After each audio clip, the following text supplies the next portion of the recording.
مفسرین کے درمیان اختلاف، یہاں تک کہ ائمہ اربعہ کے درمیان اقوال کا اختلاف، رائے کا اختلاف، امام ابو حنیفہ رحمۃ اللہ علیہ کے شاگردوں کے درمیان اپنے استاد سے اختلاف، ساتھیوں سے اختلاف، صاحبین اور امام صاحب کے درمیان ایک تو نہیں ہزاروں مسائل میں اختلاف ہے، وہ ساتھیوں کے درمیان سیدنا امام محمد رحمۃ اللہ علیہ اور سیدنا امام ابو یوسف رحمۃ اللہ علیہ اور سیدنا امام ظفر رحمۃ اللہ علیہ جو کہ کبار تلامذہ میں ہیں امام صاحب رحمۃ اللہ علیہ کے، ان کے آپس میں رائے کا اختلاف،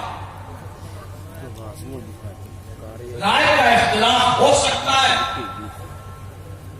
سیدنا حضرت امام شافعی رحمۃ اللہ علیہ اور سیدنا امام ابو حنیفہ رحمۃ اللہ علیہ کے درمیان رائے کا خود اختلاف ہے، لیکن جب سیدنا امام شافعی رحمۃ اللہ علیہ سیدنا امام ابو حنیفہ رحمۃ اللہ علیہ کے مذہب پر پہنچے تو انہوں نے اس وقت 2 رکعت نماز ادا کی، نماز نفل۔ امام شافعی رحمۃ اللہ علیہ نے جو 2 رکعت نماز پڑھی، اور سے سنو، جو 2 رکعت نماز پڑھی وہ امام ابو حنیفہ رحمۃ اللہ علیہ کے مسلک کے مطابق نماز پڑھی۔ انہوں نے ہاتھ یہاں نہیں مانگا بلکہ ہاتھ یہاں مانگا، کون؟ امام شافعی رحمۃ اللہ علیہ۔ شاگردوں نے پوچھا کہ حضور آپ کا مسلک تو یہاں ہاتھ مانگنے کا ہے، آپ نے یہاں ہاتھ باندھا، آپ تو ہمارے امام ہیں اور بہت بڑا حلقہ آپ کے اتباع کرتا ہے۔ سیدنا امام شافعی رحمۃ اللہ علیہ نے ارشاد فرمایا، غور سے سنو، کہ میرا مسلک وہ ضرور ہے لیکن اس قبر والے کے احترام میں نے مناسب نہیں سمجھا کہ ان کے قبر پر آ کر اپنے مسلک کے مطابق نماز میں نے احترام میں اسی قبر والے کے مسلک کے مطابق نماز پڑھی ہے۔ یہ ہے اختلاف رائے کے باوجود احترام کا چکر۔ سیدنا حضرت علی کرم اللہ وجہ داماد رسول ہیں، آپ سیدنا حضرت علی کرم اللہ وجہ کے نور نظر حسنین، جنت کے نوجوانوں کے سردار ہیں، آپ کی زوجہ محترمہ وہ جنت کی اور وہ آقا صلی اللہ علیہ وسلم کی لخت جگر ہیں، لیکن حضرت علی رضی اللہ تعالی عنہ اور حضرت امیر معاویہ رضی اللہ تعالی عنہ کے درمیان جو اختلاف رائے ہوا، اور ایک طرف سیدنا امیر معاویہ رضی اللہ تعالی عنہ کا مقام یہ ہے کہ ان کے بارے میں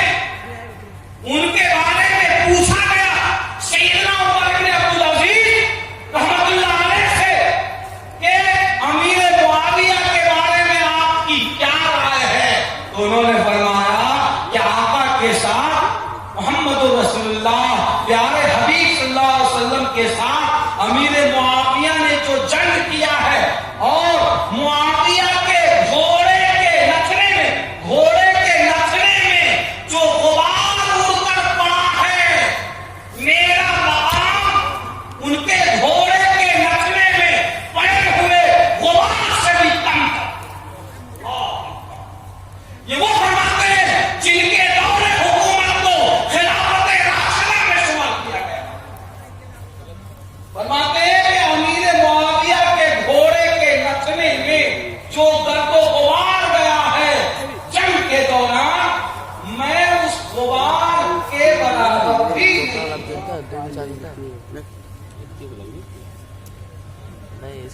رائے کی بنیاد پر لڑائیاں بھی ہوئی، تلواریں کھینچائی، تلواریں ٹکرائی بھی۔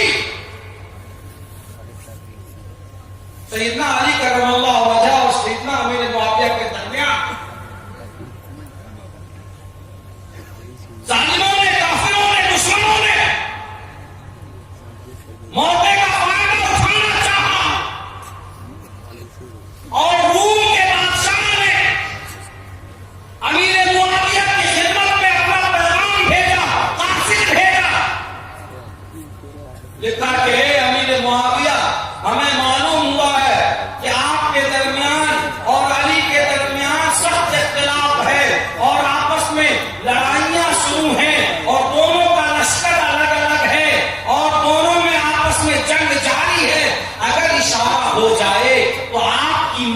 کے لیے ہم اپنے یہاں سے آپ کے یہاں بھیج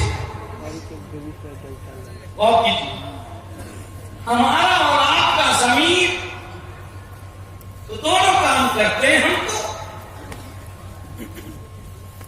باپ مسلمان اللہ اللہ باپ رحمان رام رام دونوں کام چلے گا کعبے کا حج بھی کرو گنگا کا اسنان بھی خوش رہے رحمان بھی راضی رہے شیطان بھی بھائی ہم تو یہی کرتے ہیں تو بڑی نیتی مسجد میں جاؤ سبحان اللہ الحمدللہ میں پکا مسلمان اور اگر اس بغل والے نے کہہ دیا کہ حاجی صاحب کو بے عزت کر دینا ہے میں آپ کی مدد کرتا ہوں تو سبحان اللہ تشریف لائیے آپ کو چائے ناشتہ ہے استقبال ہے اس گاؤں کو فلاں خاندان کو مٹانے کے لیے اگر کسی دشمن کی طرف سے آپ کو پیغام آ جائے تو آپ تو پڑھ کے استقبال کریں گے ہم تو پڑھ کے استقبال کرتے ہیں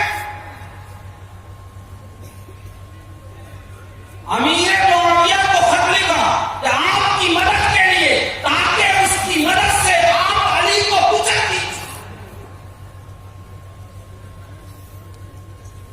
ہمارا جواب کیا ہوتا بولو کیا جواب ہوتا اگر ہم کو یہ آفر ملتا ہم کیا کرتے کہتے بہت اچھا کیا بات ہے آپ نے بر وقت مدد کی ہے حضرت امیر معاویہ کا ایمان دیکھو وہ صحابی رسول ہیں وہ ہے غلام مصطفیٰ انہوں نے اسی کاغذ کے پشت پہ لکھا کہ وہ رومی کتوں میرے اور معاویہ کے درمیان میرے اور علی کے درمیان میرے اور علی کے درمیان جو اختلاف ہے اس سے غلط فہمی کا شکار مت ہو اگر تم نے علی کی طرف نظر اٹھا کر بھی دیکھنے کی کوشش کی تو علی کے لشکر کا جو پہلا سپاہی ہوگا وہ امیر معاویہ اگر تم نے علی کی طرف نظر اٹھا کر بھی دیکھنے کی کوشش کی تو علی کے لشکر کا جو پہلا سپاہی ہوگا وہ کون ہوگا امیر معاویہ ہوگا دیکھو جب ایسا جواب گیا تو اس کے حوصلے پست ہو گئے یہ اختلاف رائے ہے یہ دل کا اختلاف نہیں ہے کہ ہم ان کو کچلتے ہیں بعض صحابہ کی تو حالت یہ ہے کہ وہ لڑائی میں شریک ہوتے تھے حضرت علی کے طرف اور دسترخوان پر کھاتے تھے حضرت امیر معاویہ کے اور نماز کا وقت ہوتا جماعت کھڑی ہوتی تو سیدھا چلے جاتے حضرت علی کے پیچھے لوگوں نے پوچھا میں عجیب حالت نماز پڑھتے ہو وہاں کھانا کھاتے ہو یہاں لڑائی کرتے ہو وہاں کہا کہ کوئی بات نہیں ہے نماز ان کے پیچھے اچھی ہوتی ہے اس کی نماز ان کے پیچھے پڑھتا ہوں دسترخوان ان کا اچھا ہوتا ہے کھانا وہاں کھاتا ہوں کوئی بات نہیں ہے یہ ہے رائے کا اختلاف لیکن ہم نے رائے کے اختلاف کو دل کا اختلاف بنا دیا اب ہمارے اور ان کے درمیان ہمارے اور آپ کے درمیان کسی بات میں رنجش ہے تو ہماری خواہش یہ ہے کہ آپ کا بچہ تباہ ہو جائے آپ برباد ہو جائیں فلاں آدمی تباہ ہو جائے فلاں آدمی آگے نہ بڑھے اس کا بچہ کامیاب نہ ہو کاروبار نہ ہو کوئی مقدمہ لگا دو کوئی کیس میں پھنسا دو تاکہ مل جائے یہ سوچ اسلامی سوچ نہیں یہ تو منافقانہ اور مشرکانہ سوچ اور فکر کا حصہ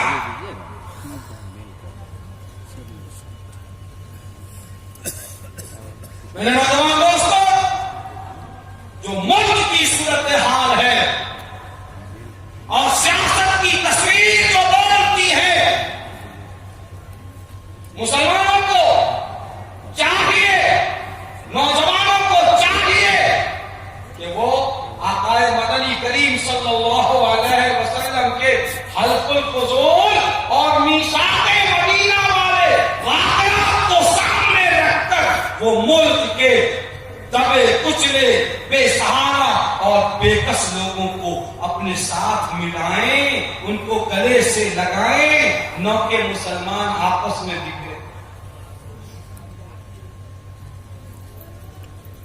اور وہ کیا ہے قرآن کریم نے فرمایا یا الذین آمنوا کونوا قوامین بالقسط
والدین کے خلاف چاہے تو جائے لیکن پرواہ نہ کرو، حق بولو، سچ کرو، ظلم کو روکو، مظلوم کی مدد۔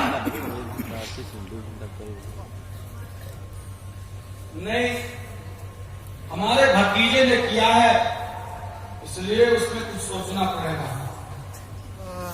یہ کام گاؤں کے جٹھیت کے پریوار میں کسی بچے نے کیا ہے، اس لیے پنچایت کو بے نتیجہ ختم ہونا ہے۔ اور یہی جرم وہ جمن میاں کے بیٹا نے کیا تو لاؤ اس کی کھال کھینچ لو۔ یہ دوہرا پیمانہ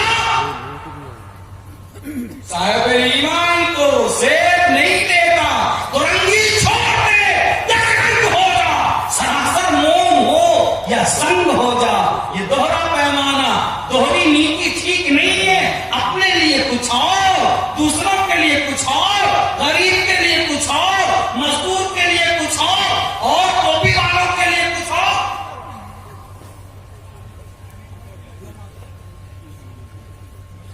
یہ بات اللہ کو پسند نہیں ہے۔ کیا ہوا تھا؟ رسول اللہ صلی اللہ علیہ وسلم کو ابھی نبوت نہیں ملی تھی، نبی نہیں بنے تھے۔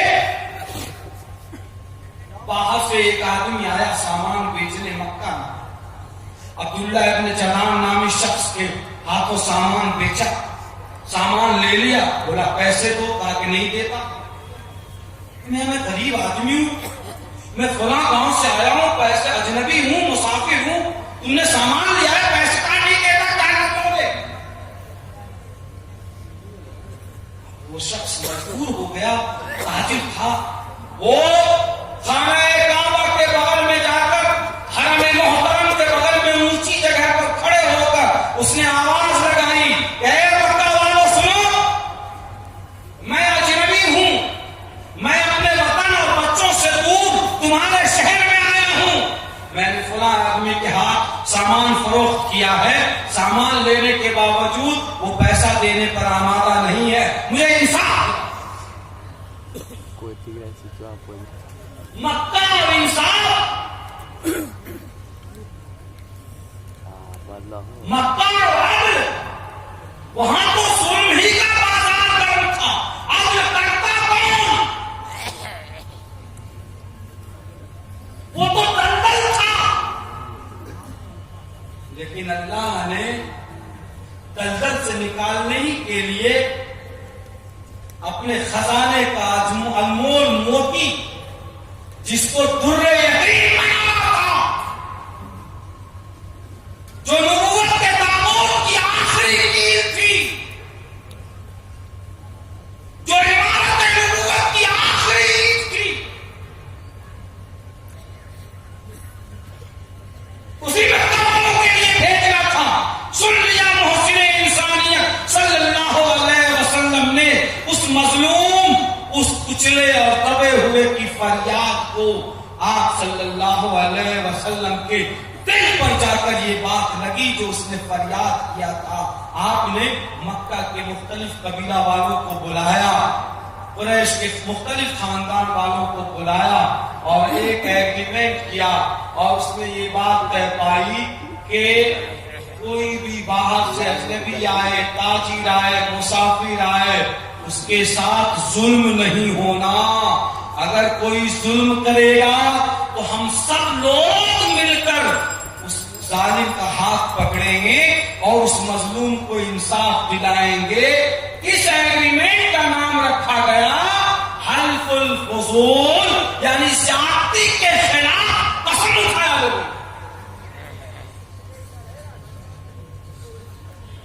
اس میں یہ شرط نہیں تھی، ابھی تو حضور نبی بھی نہیں بنے تھے، ابھی نبوت کی دولت سے مالا مال نہیں ہوئے تھے، نبوت سے پہلے کا واقعہ۔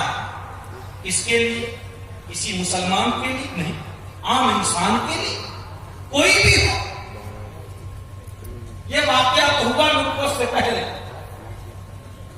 جب آپ صلی اللہ علیہ وسلم مکہ مکرمہ سے مدینہ منورہ ہجرت کر کے تشریف لے گئے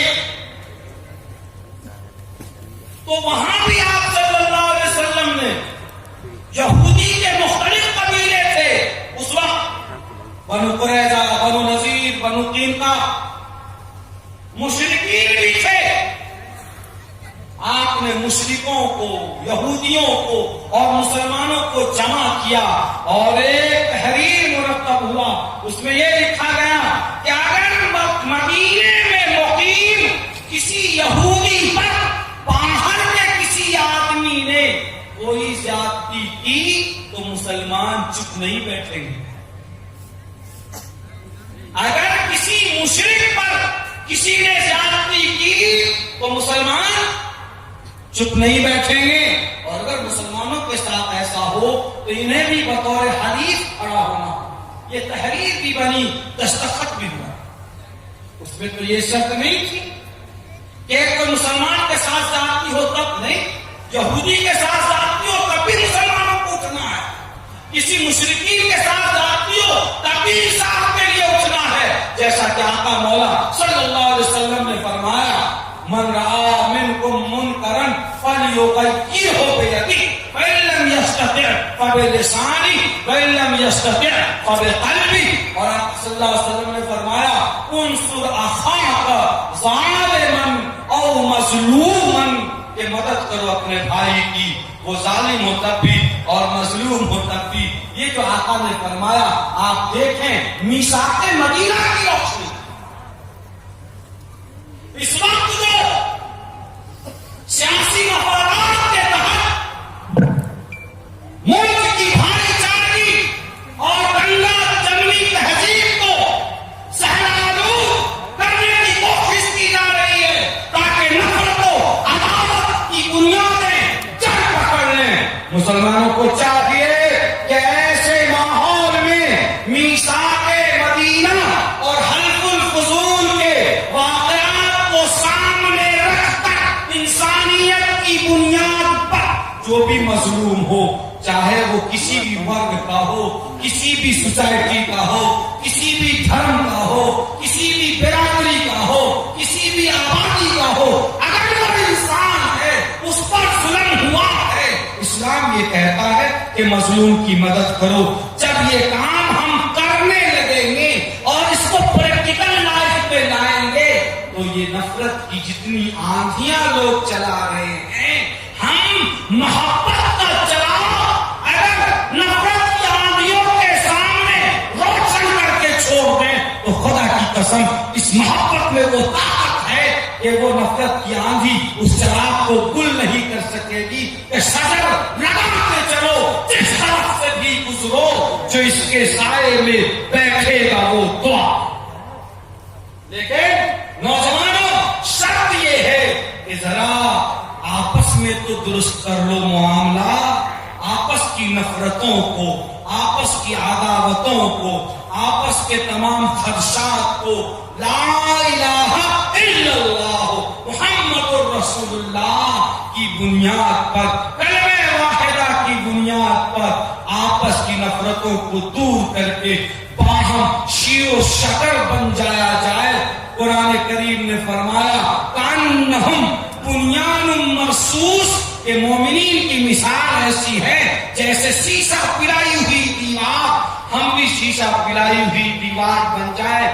شرط یہ ہے کہ ایک ہو مسلم حرم کی پاسبانی کے لیے، ایک ہو مسلم حرم کی پاسبانی کے لیے نیل کے ساحل سے لے کر تابخاک کاشغر اس کی عملی تفسیر بننا ہوگا اور اپنے آپ کو متحد کرنا ہوگا. کیا کاری چکے نوجوانوں اور مسلمانوں، کیا ہم سب اللہ کے لیے، اسلام کے لیے، اسلامی مفاد کے لیے، مسلمانوں کی شان کے لیے اپنے آپسی نفرتوں کو اور آپس کے اختلافات کو اگر کسی مومن کے دل میں کسی مومن کے لیے ہے تو کیا ہم اللہ کے لیے معاف نہیں کریں گے تاکہ اللہ ہمارے پہاڑ جیسے گناہوں کو معاف کر دے؟ کیا انشاءاللہ ہم سب تیار ہیں؟ اللہ ہم سب کی مغفرت فرمائے. ہم بھی اپنے بھائیوں کو درگزر کرتے ہیں اور آنے والی صبح جب کل کا سورج اس آبادی پر نکلے تو لگے کہ ایک مسلمان کا دل دوسرے مسلمان کے لیے لیے آئینہ ہے.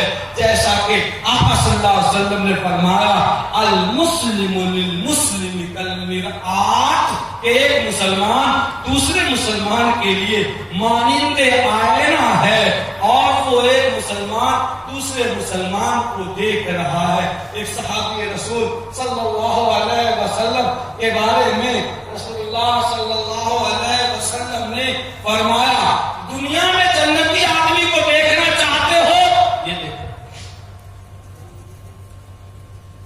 دوسرے دن وہ آئے، حضور نے فرمایا کہ دنیا میں جنتی آدمی کو دیکھنا چاہتے ہو، وہ دیکھو فلاں اسی آدمی.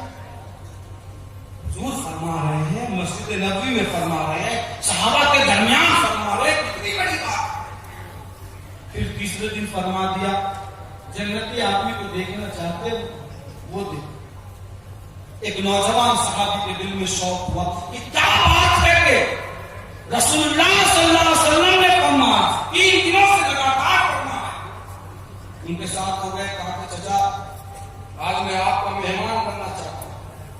تو بیٹا چلو گھر لے گئے، کھایا پیا، سو گئے. تہجد کے وقت اٹھا، وضو کیا، نماز پڑھے، فجر کو پھر مسجد میں چلے آئے. بہت غور کیا اس نوجوان نے کہ کوئی الگ سے کام تو یہ کرتے نہیں ہیں، وہی کام کرتے ہیں جو سبھی کرتے ہیں. نماز پڑھنا، تہجد پڑھنا، الگ سے کون سا اسپیشل عمل ہے اور کون سا الگ سے وظیفہ ہے جس کی وجہ سے رسول اللہ صلی اللہ علیہ وسلم نے لگاتار 3 دن فرمایا کہ جنتی آدمی کو دیکھنا چاہتے ہو تو دیکھو. جب سمجھ میں نہیں آیا تو پوچھا کہ حضور صلی اللہ علیہ وسلم نے آپ کے بارے میں ایسا فرمایا ہے. میں تو تجسس میں تھا کہ میں بھی دیکھوں کون سا عمل کرتے تاکہ میں بھی کروں، لیکن مجھے کچھ سمجھ میں نہیں آیا. تو انہوں نے کہا کہ میرے بیٹے میں الگ سے کوئی کام نہیں کرتا ہوں، وہی عبادتیں جو سبھی کرتے ہیں. البتہ ایک بات ہے، ہو سکتا ہے کہ اس کی وجہ سے حضور اکرم صلی اللہ علیہ وسلم نے فرمایا ہو. وہ عمل یہ ہے کہ جب میں نماز پڑھ کے کھانے سے فراغت کے بعد سونے کے لیے جاتا ہوں اور اپنا سر داہنے کروٹ کر کے تکیا پہ رکھتا ہوں تو اپنے دل کو تمام مسلمانوں کی طرف سے ہر طرح کے کینہ سے، کدورت سے، نفرت سے، عداوت سے پاک اور صاف کرتا ہوں. ہو سکتا ہے کہ یہی بتا کہ بس یہی بات اپنے سینے کو کینہ سے صاف کرنا جنتی بننے کی علامت ہے، یہ آقا مولا صلی اللہ علیہ وسلم نے ارشاد. اب تو حال یہ ہے کہ ہمارا دل کینہ کا کیا، کینہ سے صاف کیا ہونا، کینہ کا گھر بن چکا ہے اور دل میں کینہ ہی کینہ ہے. ہر ایک سے ارے ایون کے امام سے بھی کینہ، مؤذن سے کینہ، اساتذہ سے کینہ، علماء سے کینہ، دین پڑھنے پڑھانے والوں سے کینہ، ان سے عداوت، ان کی غیبت. یہ دستار بندی ہونی ہے کیسے؟ یہ فیض ہے انہی علماء کا جو چٹائیوں پہ بیٹھ